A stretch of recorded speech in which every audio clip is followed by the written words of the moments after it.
Myself, Swarup Salvi from grade 7. Today, we are going to make a balloon scream using the concept of sound. Sound is heard when an object is vibrating. So, we will take this nut and make this go inside the balloon.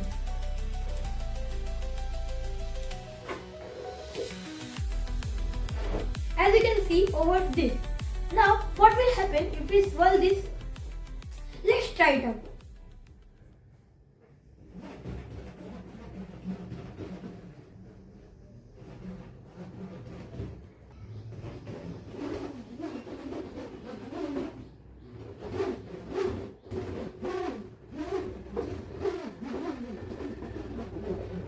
Can you hear that sound?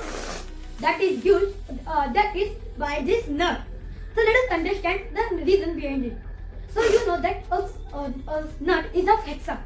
So when we put this nut inside this hexa shape that hits to the balloon, and this balloon vibrates. So that is how the balloon vibrates. Therefore, creating a sound that we heard. Thank you.